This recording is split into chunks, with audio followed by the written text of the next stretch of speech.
Line's good. Never on. Whoa. Hard. Hardly. Come on, Brent. Line's good. Got real close. I hear high, right? Try and hit 2/3. Have they saved it for her? Yes, they have.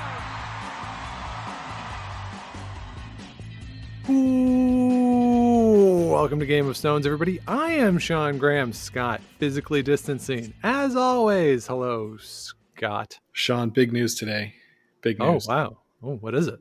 Yeah, I bought a pair of skates. Hey, look at you. Oh, I was so excited by the prospect of skating on the canal, as you told us about last week, that I said, what the heck? And I went out and I joined droves of Canadians who are buying outdoor equipment this winter. Got my skates. They're all sharpened up. So I'm ready to take them on a little test ride on the canal later this week. Nice. Now, Scott, it does beg the question, do you know how to skate? Oh, I definitely know how to skate. Okay. When was the last time you were on skates? So we went skating at Parliament Hill a few years ago. Maybe it was 2017 at Christmas time. And yeah, that was fine. Okay. And the time before that? Oh boy. High school? Right. So you're not a regular skater. No, which is why I haven't owned skates in many, many years. But listen, nobody needs to worry. I didn't go out and buy, top of the line Bowers or anything. I got a skate that will serve me well for the single digit number of times I plan to skate every year. All right. Well, that's good. Well, congratulations, Scott. Yes, the canal is open here in Ottawa. The whole distance is now available if you are local.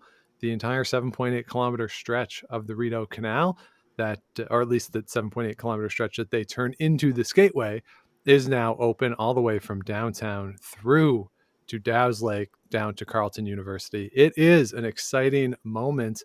And with the weather turning next week all across the country, including here in Ottawa, looks like it might be a nice run for the canal this season. Yeah. Looking forward to it. Yeah. So as we look to getting outside, Scott, we're also looking forward to staying inside a little bit over the next month. Curling is on TV coming up. We've had a lot of streams. There's a lot of curling news, part of it related to the bubble that is still looking like it's going to happen out in Alberta for the Curling Canada events, and then eventually the two Grand Slam events later in the year. We also have some other international news. So you thought it would be good as we ramp up to what looks like it will happen now. I'm more confident that it's actually going to happen now than I was a month ago. But we thought we would look into all the curling news as we prepare for what could be a fun 10 weeks of curling action. Yeah. So this past week, as you mentioned, we had the fields starting to fill out a little more. So why don't we start with some of that provincial news, Sean? Yeah, so let's start way out east, the most easternly province in the country. We are going to talk about the Newfoundland Men's Championship. This was a very exciting final, and we're going to focus on the final for this discussion. Greg Smith, who we all saw at the Brier a couple years ago, an excitable player. I think that's fair to say. And I think he would say that too, based on his social media posts. Yep. He's aware of his excitability on the ice. He gets the win over Colin Thomas in the final. And it's not so much that Greg Smith wins this game, Scott, it's how this game happened. And Colin Thomas was in control. He had a 2-point lead in the 10th end. Greg Smith had the hammer, had to hit and stick in the 10th to get his 2, and he does. And then this is where it becomes very unfortunate for the Thomas team. They played the 11th end perfectly, absolutely perfectly, to the point where on Greg Smith's last one, all that is in play is a Colin Thomas biter on the just around the 9 o'clock spot. If you're looking down at the house from up above, Greg Smith tries a bit of a hit and roll. I think with the intent of you put it out on the wings, Thomas is probably going to try to hit it. Maybe he rolls out and you get a 12th end. Greg Smith rolls out there, and Scott, Colin Thomas has a draw. There are no rocks in play. Put it in the paint. He goes to the Brier. Yeah, and another caveat to this shot, Sean, is that during COVID times, you're not allowed to sweep the rock behind the tee line, right? The opponents. Yeah. So you can't come out and sweep your opponent's rock if it's looking like it might be a little bit heavy. Right. And yeah, in retrospect, like in the moment and then watching it back, this is a difficult thing to watch. Colin Thomas throws it. It is heavy the whole way. The front end doesn't touch it. And then everybody in the arena is just helpless and watching it. The Colin Thomas team, the Greg Smith team, watching this rock come through the house, and it's deep enough that it's out of play, or excuse me, out of the rings, but not out of play. Like they stood and had to look at it for a few seconds before determining that it was out. And it's one of these moments that you don't see very often. You don't see a lot of 12th ends, certainly at the highest levels, and you don't see them that way. You might expect a hit and roll out, which is, I think, what Greg Smith was going for. But to just see that, it's a heartbreaker. And I feel for Colin Thomas. I posted on Twitter after the game that we should all send positive vibes his way. I've missed shots in similar situations where you just have to make what is considered a pretty straightforward shot to win a game, obviously in much, much lower stakes. And when you miss them, I can still tell you about some of them. And these are just regular Thursday games. So to have it happen in that moment, really feel bad. Hope he can get back to that level. Hopefully he gets to a Brier someday, because he did everything he needed to make the Brier. He just didn't make that last shot. And this is one of these moments, Scott, where in sports, there's the discussion a lot of, did a team win or did the other team lose? And unfortunately, I think this has to go in the category of Colin Thomas's team losing the game, at least in the 11th end. We'll talk about the 12th end, but when you look at the 11th end, this is just a situation that I'm sure he'll look back on whenever his career is over, and that'll be one that he thinks about. Well, Sean, this you mentioned we'll talk about the 12th end. So this kind of reminds me of the Bill Buckner ball through the legs. Like, that was game 6. That didn't lose the Red Sox the World Series. But when you have a mistake like that, it's really, really hard to come back the next go around and be able to put it aside. And this team, they weren't able to do that in the 12th end of this game. No, and so we come back into this 12th end, and the Smith team plays it really well. The Thomas team doesn't quite get the peels they want, can't keep it quite open. Now, Greg Smith does have to make a triple run to sit one on his last one. And to his full credit, he makes it. And it's on a bit of an angle. Very, very difficult shot for Greg Smith. He makes it, puts Colin Thomas in a very difficult spot. It was hard to tell. This wasn't quite as bad as the Northern Ontario provincial championship level of stream, but it certainly wasn't the Saskatchewan level stream. Yeah. It was a stationary camera behind the ice. You didn't get an overhead shot. So it was a little hard to see the angles. Colin Thomas certainly thought he had a shot around a guard. It was hard to tell from the angle that we had on the feed, but he crashes out front, can't make it. And I mean, if he makes that shot, yeah, no one's going to remember that shot in the 11th end. Or if they do, it's sort of part of a funny story now, and everyone's laughing about it immediately. Unfortunately for him, doesn't make it, and Greg Smith comes out on top. Yeah, for sure. And Colin Thomas team was the team that Greg Smith played in their first draw of the round robin that we talked about last week, and how Greg Smith made like an amazing shot, an angle run back to basically set himself up to win in the last end of that game. So, pretty interesting that these two teams that meet at the beginning, they come back and meet again in the last game and have another crazy ending. So yes, entertaining stuff, the Newfoundland Tankard this year. Yeah, highly entertaining. So congratulations to Greg Smith. If you go and watch the moment where Greg Smith wins, just pay attention to his leap. And I think, Scott, I put this on Twitter as well, that I think we're going to have to go to some sort of forensic analysis to see who has the better vertical, Kevin Cooey 2017 trials or Greg Smith 2020 or 2021, excuse me, Newfoundland tanker. They're pretty close if you look at the angles that we have. So, but hey, you know what? They just won a provincial championship in a year that has been just awful. So no harm in celebrating. Go for it. I really enjoyed it. Yeah, that's the patented curling celebration is to jump and have us debate on the podcast how you're able to jump. Yeah, and to be fair, I mean, I wouldn't jump as high as I could, and because in both cases the slider is exposed in these two jumps. So yes. I'm going to say that the vertical is less than it would be on dry land or with a gripper because you don't want to give it too much. One, because you're not probably pushing off your left foot very hard. And two, you don't really want to go too high because it's dangerous. Very dangerous, Sean. Very dangerous. So congratulations to Greg Smith. Very exciting stuff there. Let's shift over to another island out there on the East Coast, Prince Edward Island. No real surprise in the results here. Eddie McKenzie and Suzanne Burt both sweep their series. They are now going to represent Prince Edward Island in the bubble. I think one of the more exciting things about this is that Suzanne Burt is going to, now with an additional game in the round robin, which we'll get to, she might break the record for most points in a Scotties ever. And we also get to see Kathy O'Rourke, who is, of course, on this team this year. She is a lot of fun. We talked about her last week in the Name That Shot.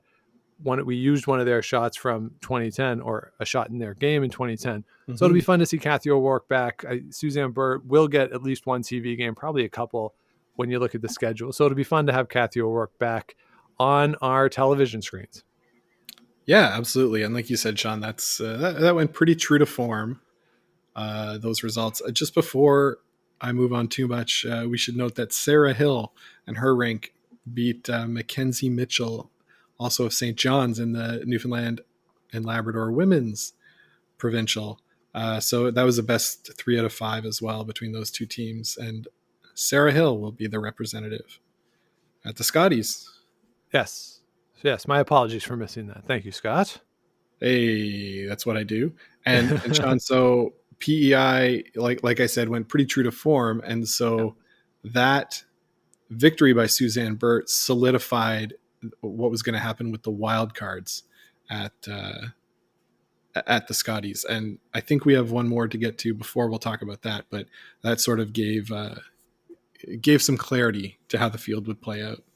Yeah, well, let's just get to that right now. So the situation was that if Suzanne Burt had lost, she still would have been in. She would have been the third wild card team because she was ranked 9th on CTRS last season, which is how Curling Canada decided the wild card teams.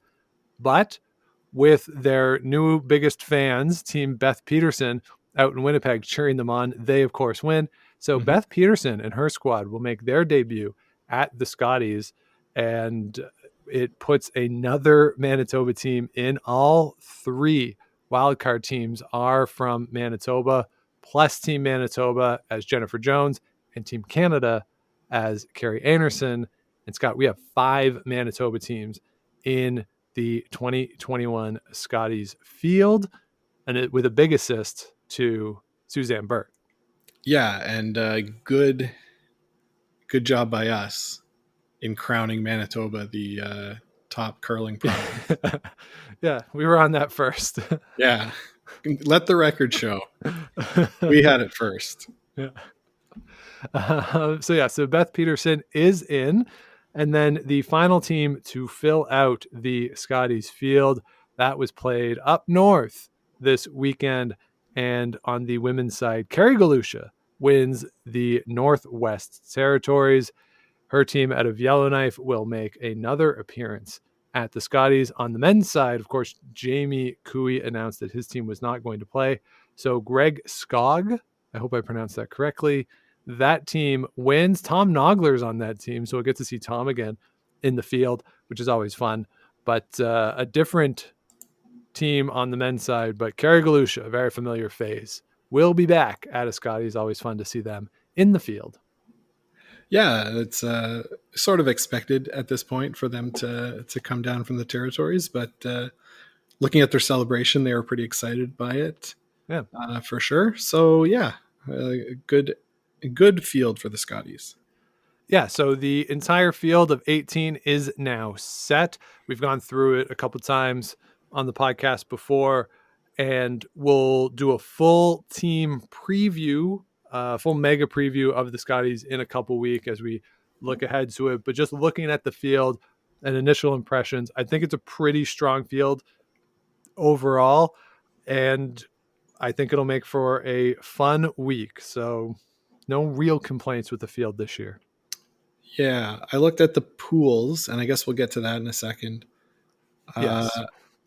But it seems to me like in Pool A, it's going to be Anderson and Holman will basically mow down the rest of the competition, due respect to the wildcard teams and Laura Walker. But anyway, like you say, we'll talk about that more, and I'll have more of a think about it before our preview.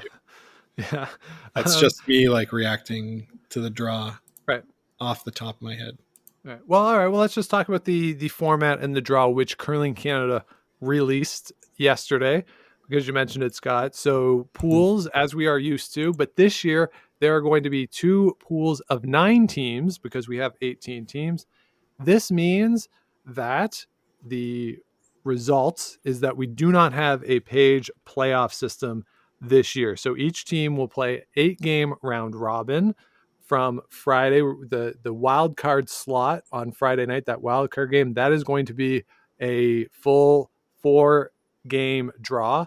Then we have 3 draws Saturday, Sunday, and then nothing Monday morning, just the afternoon, evening draws Tuesday, Wednesday, Thursday, full days, Friday, Saturday, 2 draws a day, as has been typical in the championship pool, which means the playoffs have to be done completely on Sunday, including a potential tiebreaker situation. So the way it's going to work is that, as we have seen at the Canada Cup every year and at Olympic trials, top 3 are going to make the playoffs. Whoever finishes first, right to that final Sunday night, second and third in a semifinal. If we need one tiebreaker, it'll be played Sunday morning.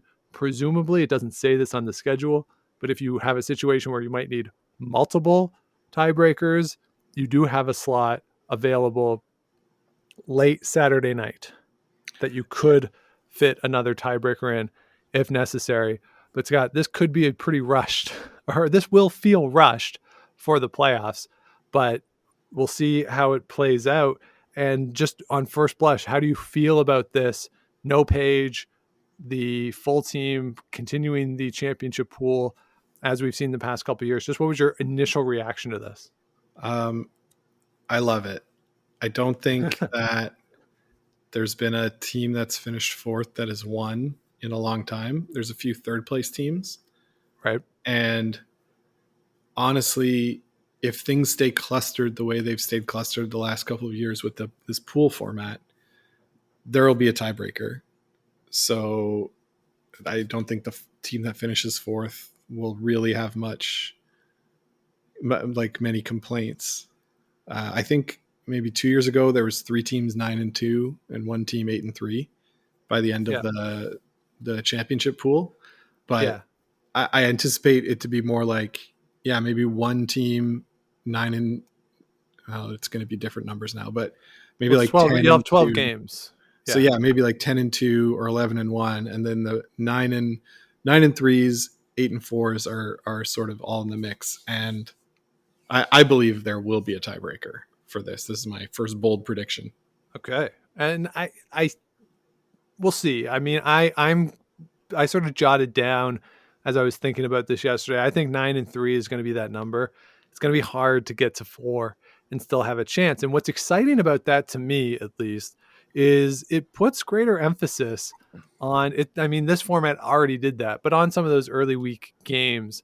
So when you see that upset that we had last year where Team Nunavut wins a game, that could be meaningful. So I think this will be a lot of fun. It'll put a lot of pressure on teams, and you can't really afford probably to have a slow start in this event. So I think it'll be really curious to see how teams navigate this. The downside to this, though, is we saw this last year a little bit. If you finish fourth in your pool, you're hard pressed to get into the playoffs anyway. I think this will really potentially just put it out of reach coming into it, which is why I wondered if they might go to a 3-team championship pool so that you could still have a full page. But I understand why they're going with this format. Yeah, the other idiosyncrasy to the draw is that there's going to be one team from each pool that has a bye every draw. Yep. So you are going to run into cases where if your team is on the bye when you're playing the middle time slot, you're going to be off for an entire day. And Devin Heroux tweeted that he thinks every team has a full day off. Okay. In this format, yeah. So, it's nice to be able to rest, but these teams, the ice is changing every day. They want to be out there. They want to get a feel. You want the feel for it, right? It's kind of like baseball, where you want to play every day. You don't want 2 or 3 days off to get out of rhythm. So yeah, we'll see how that. There's nothing else to do. Yeah, you're in the bubble, right? You can't in a bubble. Do anything. Yeah, I don't even think you're going to be able to go to the rink and watch. I would be surprised, if that were allowed. I mean, they'll have practice. I would assume a team that is off for the day will have a practice slot at night, but it's going to be tough for those teams to fill in that day. Mm-hmm. Yeah, for sure. So that's the format. That's the announcement. I'm a little bummed at no page, but hey, it is what it is for 2021. I'm not. And Sean, the weekend, going to pour one out. The weekend always felt like so slow compared to everything else, right? I guess. Oh, and then here's the semifinal, and here's the 1-2, and it just get it over. So you want to abandon the page? I'm not against the page. I like that it gives a second chance, right? But the incentive is there now to finish first versus finishing first or second. Right. That is true. Everything's meaningful. It's like college football. Right. So we'll get more into the pools and who we think has an advantage based off of the draw. It's divvied up the way it has been in years past, where it's based off of rankings, and the pools are divided that way in a way that is hopefully even. But as we've seen, not always even. Remember a couple years ago in the championship pool, one of the pools won all the games in the crossover. So not, you can try based on the rankings, but it doesn't always play out that way. So very interesting to see how that will play out. Another thing that will be fun to watch, Scott, is that we have seen a lot of announcements of 5th players who will be going into the bubble. A couple notable ones. We won't go through them all, but some of the notable ones that I put down here. Jennifer Jones announced that Renora Westcott is going to be their 5th player. Of course, Don McEwen out of this event, expecting her child. So we'll have Lisa Weigel there as the lead, and Renora Westcott is there as the 5th. I'm putting the over-under on Monday afternoon for the Vic video essay about her grandmother. Okay. I might take the under. Yep. Great story. If you don't know about Renora Westcott's grandmother, Google that. Great story. Great story. I agree. Rachel Homan has selected an Ontario player as her 5th. Danielle Inglis will be the 5th player, local to us, Scott. She has beat us at events before and probably will do it again. But exciting to see Danielle Inglis there in the field. Yeah. We'll call Danielle a friend of the podcast. I don't know if she knows that she is, but we'll call her that. And a lot of people in the curling world familiar with Danielle and her work with Curling Canada as the social media coordinator. So always great presence on the bench at events like that. And we'll get her chance to go and play in the Scotties. Pretty exciting. Yeah, we'll see what happens with the Curling Canada social media stuff if it takes a significant hit and the quality decreases with Danielle playing. Interesting. Yeah, we'll see who has to, or who's the one who's going to backfill behind. Yes. And then, of course, the biggest news in terms of fifth players, or in this case, a replacement, Chelsea Fleury opting out of the bubble. Her team from Gimli, or excuse me, East St. Paul, they qualified as the first wild card team. Of course, they were in the wild card game last year, losing to Jennifer Jones. Scott, she has a young child and she's opting out, citing health reasons, taking care of the specifics. As I've said on the show before, she doesn't owe us any specifics on that, but opting out, choosing to stay home, very emotional in all the stuff I've seen. This was a clearly a very difficult decision for the family, and similarly difficult for Chelsea Carey, who is going to step in, is going to skip this team. She talked about how it was emotional for her, knowing the situation that Chelsea Fleury was in. Obviously, Chelsea Fleury wants to play, but is making this decision. So Chelsea Carey is, again, based on the interviews that we've seen, feels like this responsibility to Chelsea Fleury and almost wants to, carry that torch for her and do right by Chelsea Fleury and the team coming into this. This is, I don't know if it's a necessarily a no-win situation for Chelsea Carey, but it's certainly a very difficult situation for Chelsea Carey to come into, and for the rest of the team, having not played together. That communication will be difficult to put it all together. So I'm curious to see how this will all play out. I'm excited that Chelsea Carey is going to be there. Great shot maker. We always like seeing her. Very tough spot though for these teams, or for the team to be in. So what was your reaction to seeing this news of Chelsea Carey coming in? So obviously the first reaction is you hope that Tracy and her family are okay and get through everything as best you can. Our thoughts are all with them. Turning to the impact on the ice, I think this is perfect for Chelsea Carey, Sean. It's not like a lot of these other teams are going to be, super sharp. Nobody had a season in the fall. So for her, if she's going to ever parachute into a team, I think this is the year to do it. And we know that she's still been throwing stones on the side because she's like a curling junkie. and like you say, she can make shots. It's not like the players are strangers to her. I think I don't think they lose that much, and they might even gain, because as good as Chelsea Fleury is, Chelsea Carey is a level higher. So it's whether the team dynamic can hold up for a week. And we've seen with Chelsea Carey, despite any problems with team dynamic that she's had in changing teams so often, she's been able to bring it together for a week. So, I think this elevates Team Fleury. Yeah, Chelsea Carey's winning percentage at Scotties is insane. It's remarkable. She's an exceptional player, 2-time champion. And the pushback I would have to that, and again, we'll talk about this when we get to the preview, when we've had more time to really delve into this, is I wonder about the communication. We saw with the team last year, over the past couple of years, that Chelsea Carey was getting away from numbers a little bit and the times, and being so devoted to the stopwatch. And Chelsea Fleury and her team, they use the times a lot. So it's just going to be a case of how do they map out that level of communication? How does the front end talk to Chelsea about the speed of the ice in a way that works for everybody involved? And it'll be curious to see how that plays out in real time, because we're going to be seeing this team really communicate with each other for the first time on national television.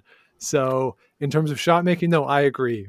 Chelsea Carey is one of the best in the country. Maybe, a little better than Chelsea Fleury, but it is that team dynamic and the continuity, and how important will that be? We'll find out. And it'll be fun to watch, because we like the members of Chelsea Fleury's team. They're fun to watch, and certainly Chelsea Carey is as well. So this is, I think, Scott, I hope they get at least a TV game Saturday, Sunday, just to see them as the initial reaction to it. And I hope TSN does that for us. Yeah, I wouldn't doubt it that they would get some kind of a showcase. Yeah. I'll say this too. Friday night, the feature game on TSN is going to be Carey Anderson and Team Zacharias, wildcard team number 2. I'm calling my shot. That's the TV game Friday night. That's a good call. I'm looking at the Saturday morning matchup, and yeah, you know what? I wouldn't be surprised if it was Chelsea Carey and Tracy Fleury's team against Lori Eddy and the Nunavut ladies. Wow.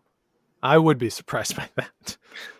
It'll probably be Suzanne Burt against Sherry Anderson. But anyway, it's it'll be fun to Sean, it'll just be fun to have curling on our TV. It'll be great, Scott. And if you look at the schedule for day 1, let's just go through this. Yeah, it's going to be Suzanne Burt, Sherry Anderson Saturday morning, Saturday afternoon.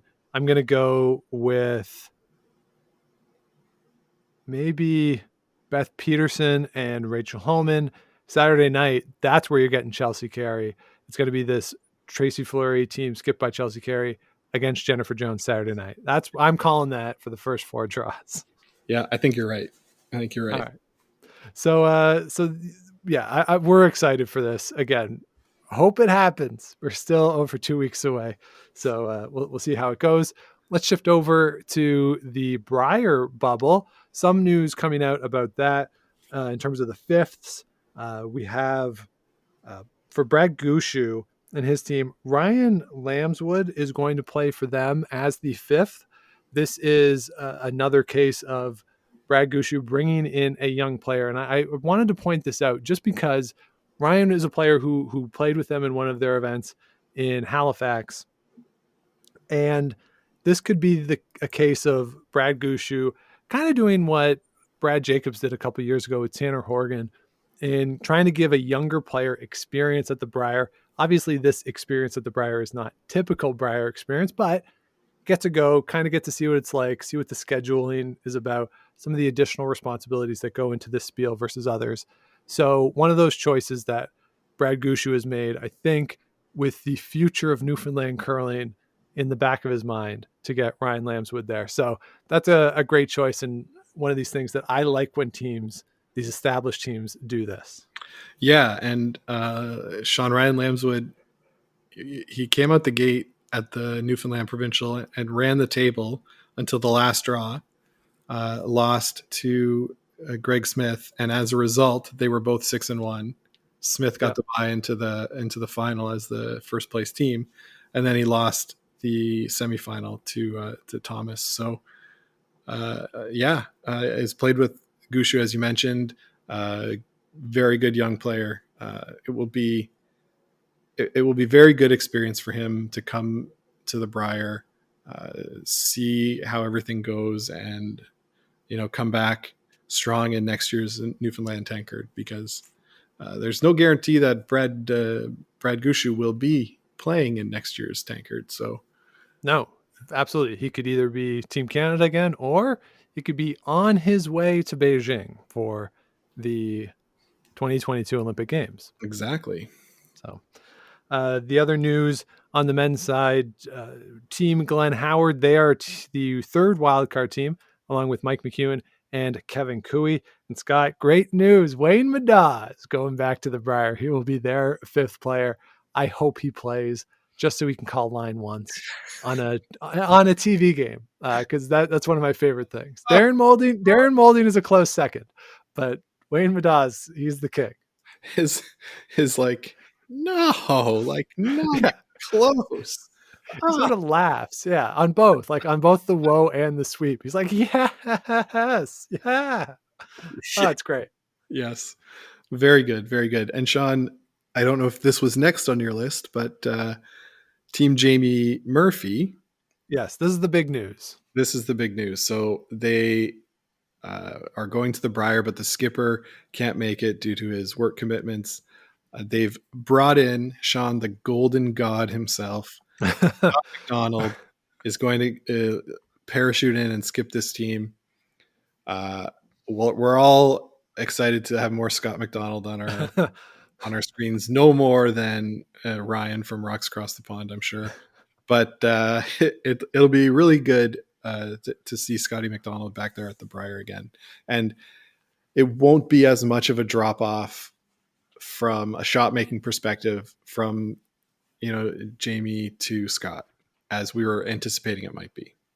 No, I agree. And yeah, Scott McDonald, the man who launched 1 million emails among Curling Ontario folks a couple years ago. Yes. He will be there. Yeah, this is going to be exciting. I think, though, I get the Chelsea Carey move. Obviously, the best skip you could get on the women's side coming in. And not to say that Scott McDonald is not the best skip that they could have got to come in, but a very different type of a skip than Jamie Murphy, excuse me, stylistically. And I think in terms of the shot making that they would lean to, Jamie Murphy really, especially the past couple of years and last year in particular, watching him more in person, really leans to an open game, a lot of hits, and not really wanting to mix it up. That really isn't Scott McDonald's MO. He wants rocks and play, wants to mix it up. So it might be a bit of a clashing styles between him and the team. I'm sure they've talked about it and will establish what they want to do going into the event. But I'm somewhat curious to see how that'll play out and which style will take precedence. I would assume it'd be Scott McDonald's style because he's the one in the house calling the shots. But just a bit of a variance there between the way in which he plays versus the way in which Team Jamie Murphy has tended to play. Yeah, and I think my old adage of of you want to keep it open, keep it as close as you can for as long as you can, and take the opportunities when they're there. And I think when you're a team that's not played together, that's something that you want to try and do. Chelsea Carey, a different story given her experience, but that's sort of what I would expect from Team Murphy. Yeah, and I agree. I think that is their best line for success in the Brier. So it'll be fun to see how that plays out. Maybe they'll get more of a TV presence this year. We will see. Schedule for the Brier has not yet been released, nor have the pools been released. So we would expect those, I don't know, probably at some point during the Scotties, I would say. Yeah, maybe even before. So that's all the news about the bubble and what's coming up for the bubble. Very excited for that. Just a couple other items that we wanted to talk about. I would like to recommend to everybody an article that is currently posted on Curling Canada's website by Sabina Islam. She writes a first-person account of her family's relationship with curling. Her parents immigrated to Canada 50 years ago, and she writes a very powerful piece about her family's relationship with curling. And Scott, this is somebody who you got to know a little bit last year at the Brier. Yeah, Sean, one of the great volunteers at the Brier there, working on the media bench, very friendly, always available to give us a helping hand. And her son is also quite a good young junior curler in the Kingston area. So yeah, it was pretty cool to see that article done about her and about how much she brings to the curling community there in that part of the country. So great read. Check it out. Yeah, 100%. We retweeted it on our account at Game of Stones Pod and available through Curling Canada as well. So would recommend that. Other pieces of news around the curling world, just some international news, Scott. Over in Estonia, no surprise there, Marie Turman wins the Estonian championship. We've seen her at various events before, but congratulations to them. And it will be nice to see them represent Estonia again. Yeah. No real surprise, but pretty good. And the other piece of news, this is ongoing as we speak, but they are in the midst of the British Curling Elite Finals hosted by British Curling.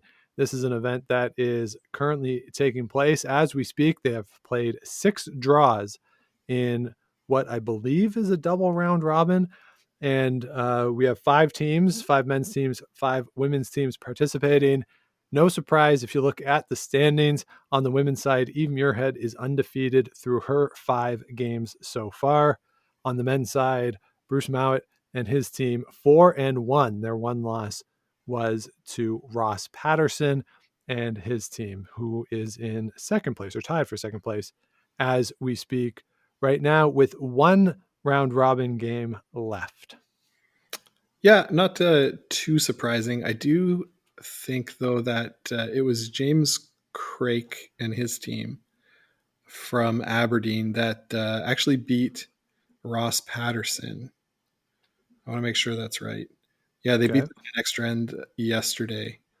So Yes. it was, and I think they beat Ross White as well. So strong showing from that young team there.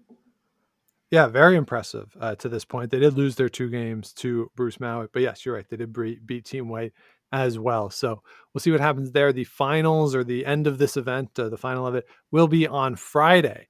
So if you are interested in watching that, I believe they are streaming some of these events, so you can check that out. And if you missed it, Ryan from Rocks Across the Pond did put together his annual spreadsheet of curling streams available. So check that out. I believe this is included in that spreadsheet. But with curling coming back, the spreadsheet is back. Yes, love it. So, Sean, one more thing that I wanted to say. So we've been hearing rumors, and it seems like it's ready to go, is that Team Hasselberg is going to play against Team Adine. Yes. On Sunday the 7th. I've got a link here that I'll tweet out, which is about the event, and I've translated it to English because my Swedish is not so. Yeah. But I'm going to see if we can figure out a way to watch this here in Canada, and if we find a link to be able to do that, we'll be sure to send it around because that'll be great fun and a great tune-up for just before Super Bowl, right? Yeah, it'll be a lot of fun to see. I believe the announced start time was 8:30 Eastern time here where we are.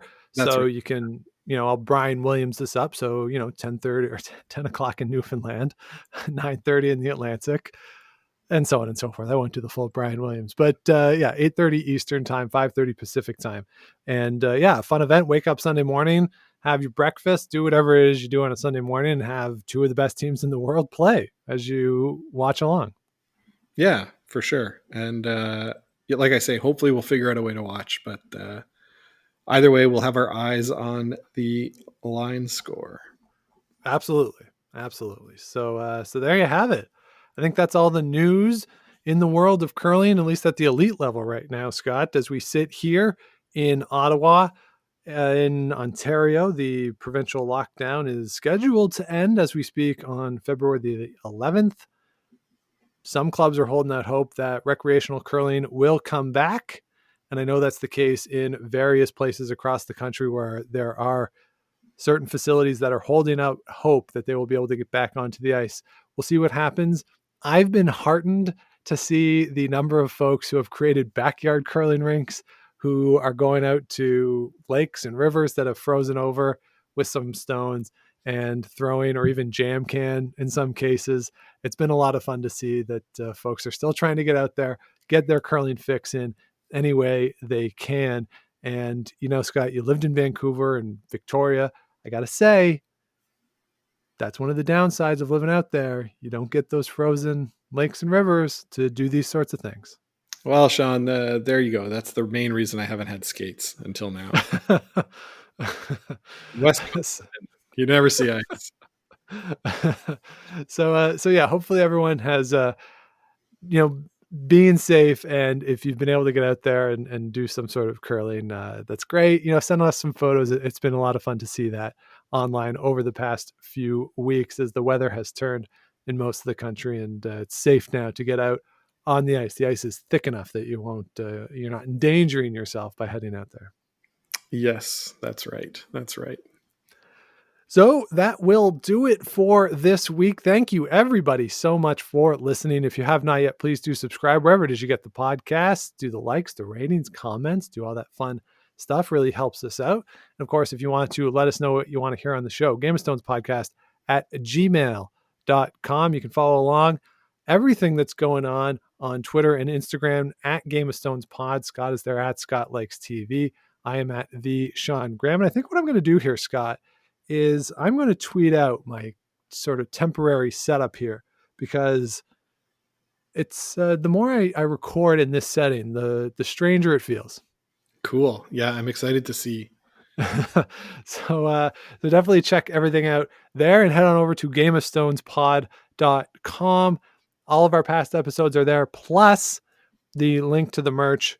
We have the t-shirts available for $25, and all the proceeds are going to Food Banks Canada. We are matching those. At last check, $1,100 was the total donation, or total donations that we have made to Food Banks Canada as part of this since we started it. And with the turn of the month, we'll have to do some math and see what the next donation will be. But please do check that out. And if you're interested in a shirt, please do head on over there. So I think that's it, Scott. What do you got on tap for this week? So, like I say, I got this Hasselberg and Dean matchup. Looking forward to. Got some skating on tap. Might take a little drive on the weekend. Go for a little hike in the country. Who knows? Yeah. Yeah, just mostly trying to stay busy and stay safe and COVID free. Very nice. Well, and we hope everybody out there is doing the same. Again, thank you for listening. Stay safe out there, everybody. We'll be back with you again next week. But until then, keep those brooms on the ice and don't dump that intern. Make the final.